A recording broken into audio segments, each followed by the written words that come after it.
Hello guys, welcome to our channel. তো guys, আজ এই ভিডিওতে আমরা কথা বলবো মোহনবাগান সুপার জায়ান্টকে নিয়ে। তো মোহনবাগান সুপার জায়ান্টকে নিয়ে বেশ কিছু গুরুত্বপূর্ণ আপডেট রয়েছে, তোমাদেরকে জানিয়ে দেবো। পাশাপাশি আদার্স ক্লাবকে নিয়েও বেশ কিছু ট্রান্সফার আপডেট বেরিয়ে আসছে, সব কিছু বিস্তারিত জানাবো আজকের এই ভিডিওতে। তো চলো বেশি দেরি না করে আজকের ভিডিও শুরু করা যাক।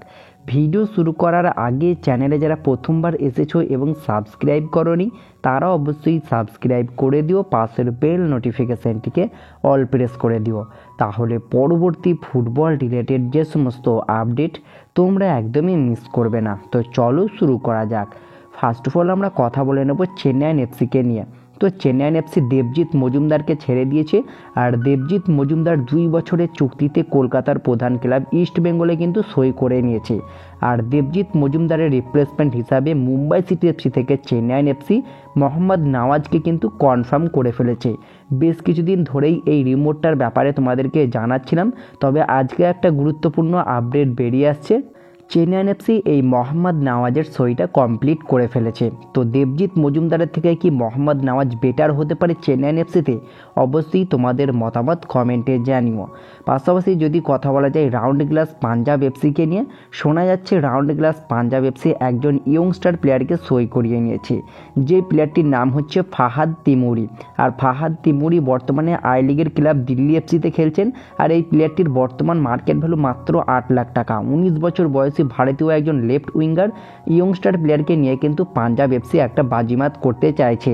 পাশাপাশি কিন্তু মোহামেডান এসসিও এই প্লেয়ারটির উপর ইন্টারেস্ট রয়েছে। পাঞ্জাব এফসি এবং মোহামেডান এসসি দুটো ক্লাবের মধ্যে যে কোনো ক্লাবে কিন্তু মুভ করতে পারে এই ইয়ংস্টার প্লেয়ার। দেখা যাক শেষমেশ কোন ক্লাবে যোগ দেয় তিনি। পাশাপাশি কেরালা ব্লাস্টার্স এফসি তারাও কিন্তু আই লিগের ক্লাব আইজল এফসি থেকে একজন দুরন্ত ইন্ডিয়ান প্লেয়ারকে সই করিয়ে নিল, যার নাম আমাইয়া রেনথলেই। আর আমাইয়া রেনথলেইকে নিয়ে যদি কথা বলা যায়, তিনি একজন 22 বছর বয়সী ইন্ডিয়ান লেফট উইঙ্গার, বর্তমান মার্কেট ভ্যালু 1.2 কোটি টাকা। শোনা যাচ্ছে কেরালা ব্লাস্টার্স এফসি এই সইটা কিন্তু কমপ্লিট করে ফেলেছে। তো দেখা যাক এই প্লেয়ারটি কতটা ভালো পারফরমেন্স করতে পারে কেরালা ব্লাস্টার্স এফসির জার্সিতে। পাশাপাশি যদি কথা বলা যায় চেন্নাইন এফসির আরও একটি আপডেট নিয়ে, তো চেন্নাইন এফসি কিন্তু এই মরশুমে রাফায়েল কিরভালেরো, কনর সিলস, জর্ডন মারের মতো বেশ ভালো ভালো প্লেয়ারকে সই করিয়েছিল ওয়েন কোয়েলের হাত ধরেই। তবে এই ব্রাজিলিয়ান অ্যাটাকিং মিডফিল্ডার রাফায়েল কিরভালেরো তিনি কিন্তু চেন্নাইন এফসিতে দুরন্ত খেলেছিল, তারপরেও তার সঙ্গে কিন্তু এই মরশুমে কোনো রকম চুক্তি বাড়াচ্ছে না। তার সঙ্গে চুক্তি শেষ হয়ে যাওয়ার কারণে এখনও পর্যন্ত তাকে কিন্তু কোনো রকম চুক্তি অফার করেনি চেন্নাইন এফসি ম্যানেজমেন্ট। তবে কি রাফায়েল কিরভালেরো এবার চেন্নাইন এফসি ছাড়তে পারে? এর দিকেও একটা বড় সড়ো নজর থাকবে। আর রাফায়েল কিরভালেরো খুবই ভালো মানের একটি প্লেয়ার, তাকে কিন্তু আইএসএলের যে কোনো ক্লাবই দলে নিতে পারে। তবে শেষ মুহূর্ত পর্যন্ত অপেক্ষা করতে হবে। চেন্নাইন এফসি কিন্তু এই প্লেয়ারটির সঙ্গে চুক্তি বাড়াতেই পারে, দেখা যাক শেষমেশ কী হয়। পাশাপাশি যদি কথা বলা যায় আই লিগের ক্লাব ইন্টার কাসির হয়ে খেলে থাকা একজন দুর্দান্ত স্প্যানিশ সেন্টার ফরওয়ার্ডকে নিয়ে, যার নাম মারিও বার্কো। আর এই মারিও বার্কোকে নিয়ে এর আগেও আমরা কথা বলেছি। মারিও বার্কো একজন স্প্যানিশ সেন্টার ফরওয়ার্ড, বর্তমানে আই লিগের ক্লাব ইন্টার কাসির হয়ে খেলেন তিনি। সেখানে 20টা ম্যাচে 12টা গোল, 12টা অ্যাসিস্ট তিনি করেছেন, মানে 20টা ম্যাচে 24টা গোল কন্ট্রিবিউশন তিনি রেখেছেন। এক কথায় আনবিলিভেবল একটা পারফরমেন্স বলতে পারো। তো দীর্ঘদিন ধরেই শোনা যাচ্ছিল এই মারিও বার্কোর উপরে ইন্টারেস্ট রয়েছে কিন্তু আইএসএলের ক্লাব বেঙ্গালুরু এফসির। আর বর্তমানে যেমনটা খবর রয়েছে, বেঙ্গালুরু এফসি তারা কিন্তু তাদের নতুন স্ট্রাইকার হিসাবে জর্জে পেরিরা ডিয়াজকে কিন্তু কনফার্ম করে ফেলেছে। আর্জেন্টাইন এই স্ট্রাইকার বর্তমানে মুম্বাই সিটি এফসির হয়ে খেলছিলেন, আর তাকে পরের মরশুমের জন্য বেঙ্গালুরু এফসি কনফার্ম করে ফেলায় এই স্ট্রাইকারটির উপরে বর্তমানে কোনো রকম ইন্টারেস্ট শো করছে না। আর বর্তমানে দাঁড়িয়ে এই প্লেয়ারটির উপরে ইন্টারেস্ট শো করেছে আইএসএলের 3টি ক্লাব, দুটো অলরেডি আইএসএলে খেলে যাওয়া ক্লাব এবং একটি ক্লাব পরের মরশুমে নতুন আগমন করতে চলেছে। বুঝতেই পারছো সেই ক্লাবটা কোনটা, মোহামেডান এসসি, কলকাতার আর এক প্রধান ক্লাব। তো মারিও বার্কোকে সই করানোর রেসে এখনও পর্যন্ত যে 3টি ক্লাব রয়েছে সেই 3টি ক্লাব হচ্ছে, একটা মোহামেডান এসসি, অপরটা হচ্ছে পাঞ্জাব এফসি এবং আর একটা হচ্ছে এফসি গোয়া। তবে বর্তমানে দাঁড়িয়ে যে ক্লাবটির সবচেয়ে বেশি এগিয়ে রয়েছে এই প্লেয়ারটিকে সই করানোর রেসে, সেটা হচ্ছে মোহামেডান এসসি। ট্রান্সফার মার্কেটের মতো সোর্স থেকে দেখানো হচ্ছে প্রায় 83% প্রবাবিলিটি রয়েছে কিন্তু এই ট্রান্সফার হওয়ার। এবং পাঞ্জাব এফসিও কিন্তু পিছিয়ে নেই, তারাও কিন্তু 63% এগিয়ে ফেলেছে তার সঙ্গে কথাবার্তা। তো দেখা যাক শেষমেশ এই মারিও বার্কোকে কোন দল সই করাতে পারে। তবে সই যদি করাতে পারে খুবই ভালো একটা সাইনিং কিন্তু হবে পরের মরশুমের জন্য। এরপরে যদি কথা বলা যায় মোহনবাগান সুপার জায়ান্টকে নিয়ে। তো মোহনবাগান সুপার জায়ান্ট বেশ কিছু নামি দামি বিদেশির সাথে ভারতীয় প্লেয়ারদেরকেও ছাঁটাই করতে চলেছে। ইতিমুহূর্তে 3জন ভারতীয় প্লেয়ারের নাম কিন্তু উঠে এসেছে।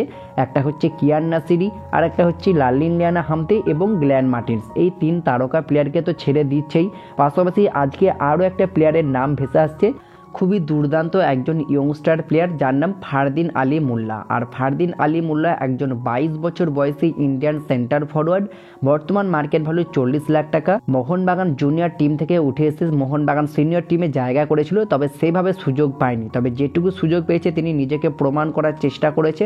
তারপরেও শোনা যাচ্ছে মোহাম্মদ ফারদিন আলী মোল্লা তিনি এবার মোহনবাগান ছাড়তে চলেছে। আর তার কাছে ইতিমুহূর্তেই অফার রয়েছে আইএসএল এর নতুন আগমন করা ক্লাব মোহামেডান এসসি, কলকাতার অন্যতম আর এক প্রধান ক্লাব। তারা কিন্তু এই ফারদিন আলী মোল্লাকে নেওয়ার জন্য ইন্টারেস্ট শো করেছে বর্তমান সময়ে, এমনটাই কিন্তু আপডেট বেরিয়ে আসছে। সব কিছু ঠিকঠাক থাকলে ফারদিন আলী মোল্লা তিনি কিন্তু মোহনবাগান ছেড়ে এবার মোহামেডান এসসিতে যোগ দিতে পারে পরের মরশুমে। তো দেখা যাক এই ডিলটা ডান হয় কিনা, এদিকেও আমাদের নজর থাকবে। সেইটা হলে কতটা বেটার হবে অবশ্যই তোমাদের মতামত কমেন্টে জানিও। পাশাপাশি যদি মোহনবাগানের কোচকে নিয়ে কথা বলা যায়, বর্তমানে কিন্তু সার্জিও লোবেরা মোহনবাগানের যে কোচ হবে এই ব্যাপারটা কিন্তু খুবই স্ট্রংলিভাবে নেওয়া হচ্ছে, কারণ বেশ কিছু মিডিয়া থেকেই এই রিপোর্টটা করা হচ্ছে যে সার্জিও লোবেরার সঙ্গে মোহনবাগান এক প্রকার কথাবার্তা চালাচ্ছে এবং তাকেই মোহনবাগান কোচ করানোর জন্য অনেকটাই ইন্টারেস্ট রয়েছে। পরের মরশুমে এই স্প্যানিশ কোচ সার্জিও লোবেরাকেই আমরা সম্ভবত মোহনবাগানের হেড কোচ হিসাবে দেখতে চলেছি। তবে হাবাস কিন্তু মোহনবাগানের সঙ্গে যুক্ত থাকবে, তিনি কিন্তু টেকনিক্যাল ডিরেক্টর হিসাবে থাকতে পারে। বর্তমানে যেমনটা খবর বেরিয়ে আসছে তোমাদেরকে জানালাম। তো তোমাদের কি মনে হয় লোবেরা আসলে মোহনবাগানের জন্য কতটা বেটার হবে? অবশ্যই তোমাদের মতামত কমেন্টে জানিও। আর লোবেরা নাকি অন্য কোনো কোচকে তোমরা মোহনবাগানে দেখতে চাও সেটাও কমেন্টে জানিও। তবে হ্যাঁ, একটা কথা বলে রাখি, সার্জিও লোবেরা ফিরলে কিন্তু আমাদের অন্যতম পছন্দের বিদেশি হুগো বুমসকে আমরা আরও একবার মোহনবাগানের জার্সিতে মাঠ কাঁপাতে দেখতে পারবো। তো এই বিষয়টা ভেবেই ভালো লাগছে যে হুগো বুমসকে আমরা আবারও মোহনবাগান দলে দেখতে পারবো। তো দেখা যাক সার্জিও লোবেরা সাইনটা মোহনবাগান কমপ্লিট করতে পারে কি। এখনও পর্যন্ত সাইনটা কমপ্লিট হয়নি, জাস্ট একটা স্ট্রং রিমোট বেরিয়ে আসছে বর্তমান সময়ে। তো দেখা যাক পরবর্তীতে কনফার্ম আপডেট বেরিয়ে আসলে অবশ্যই তোমাদেরকে জানিয়ে দেবো। পাশাপাশি যদি কথা বলা যায় স্প্যানিশ ডিফেন্ডার ওডেই ওনাই ইন্ডিয়াকে নিয়ে, তো ওডেই ওনাই ইন্ডিয়া আইএসএলে হায়দ্রাবাদ এফসি এবং বর্তমানে এফসি গোয়ার হয়ে দুরন্ত পারফরমেন্স করেছেন তিনি। আর বর্তমানে যেমনটা খবর বেরিয়ে আসছে এই ওডেই ওনাই ইন্ডিয়ার সঙ্গে কিন্তু এফসি গোয়ার চুক্তি শেষ হয়ে যাচ্ছে মে 31, 2024। আর ওডেই ওনাই ইন্ডিয়াকে নিয়ে যদি কথা বলা যায়, তিনি একজন 34 বছর বয়সী স্প্যানিশ সেন্টার ব্যাক, বর্তমান মার্কেট ভ্যালু 2 কোটি টাকা। শোনা যাচ্ছে ওডেই ওনাই ইন্ডিয়ার সঙ্গে কিন্তু এবার এফসি গোয়া চুক্তি বাড়াতে চলেছে আরও একটা মরশুম, একটা বড় সড়ো কিন্তু চুক্তি করতে পারে এই ওডেই ওনাই ইন্ডিয়ার সঙ্গে। তো দেখা যাক কত বছরের চুক্তি করে। এফসি গোয়ার হয়ে দুরন্ত খেলেছে কিন্তু এই স্প্যানিশ সেন্টার ব্যাক, এফসি গোয়ার ডিফেন্সে কিন্তু একটা স্তম্ভ হয়েছিলেন তিনি। তো দেখা যাক এফসি গোয়া কত বছরের চুক্তি করে এই স্প্যানিশ ডিফেন্ডারের সঙ্গে, এখন এটার দিকেই আমাদের নজর থাকবে। পাশাপাশি কেরালা ব্লাস্টার্স এফসি তারা কিন্তু তাদের ইয়ংস্টার গোলকিপার লারা শর্মাকে ছেড়ে দিতে চলেছে। এর আগে কিন্তু প্রভসুখন সিং গিলকে তারা ছেড়ে দিয়েছে এবং এই সামার ট্রান্সফার উইন্ডোতে তারা কিন্তু লারা শর্মাকে ছেড়ে দিতে চলেছে, বর্তমানে এমনটাই খবর বেরিয়ে আসছে। পাশাপাশি যদি কথা বলা যায় মোহনবাগানের একটা ইন্টারেস্টিং আপডেট নিয়ে, তো মোহনবাগান কিন্তু একজন দুরন্ত বিদেশি সেন্টার ব্যাককে সই করাতে চলেছে যার নাম অস্কার ডুয়ার্তে। আর অস্কার দুয়ার্তেকে নিয়ে যদি কথা বলা যায়, তিনি একজন 34 বছর বয়সী কোস্টারিকান সেন্টার ব্যাক, বর্তমান মার্কেট ভ্যালু 3.6 কোটি টাকা। কোস্টারিকার জাতীয় দলের হয়েও খেলে থাকেন, বর্তমানে তিনি সৌদির প্রো লিগে খেলছেন আল ওয়াহিদা নামে একটি ক্লাবে। শোনা যাচ্ছে মোহনবাগান এই প্লেয়ারটির উপর ইন্টারেস্ট শো করেছে। মোহনবাগান যেহেতু ব্র্যান্ডন হ্যামিল হেক্টর ওয়েস্ট থেকে ছেড়ে দিচ্ছে, সেই জায়গায় একজন ভালো মানের বিদেশি ডিফেন্ডারকে তারা আনতে চাইছে।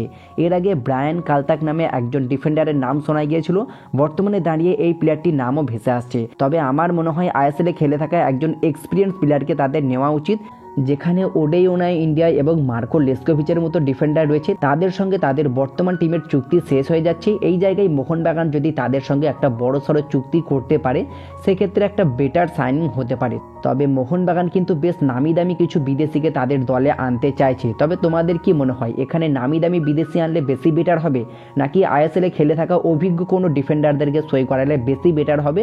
অবশ্যই তোমাদের মতামত কমেন্টে জানিও। তো এই ছিল আজকের ভিডিও, যে সমস্ত গুরুত্বপূর্ণ গুরুত্বপূর্ণ আপডেটগুলো বেরিয়ে এসেছিলো তোমাদেরকে জানিয়ে দিলাম, কিছু ট্রান্সফার আপডেট ছিল, সমস্ত কিছু তোমাদেরকে ডিটেলসে জানিয়ে দিলাম। তো ভিডিওটি ভালো লাগলে লাইক শেয়ার কমেন্ট অবশ্যই করে দিও। আমাদের চ্যানেলে প্রথমবার এসে থাকলে সাবস্ক্রাইব করে পাশের বেল নোটিফিকেশানটিকে অল প্রেস করে দিও, তাহলে পরবর্তী ফুটবল রিলেটেড যে সমস্ত আপডেট তোমরা একদমই মিস করবে না। তো দেখা হচ্ছে পরবর্তী কোনো ভিডিওতে। Bye bye, have a good day.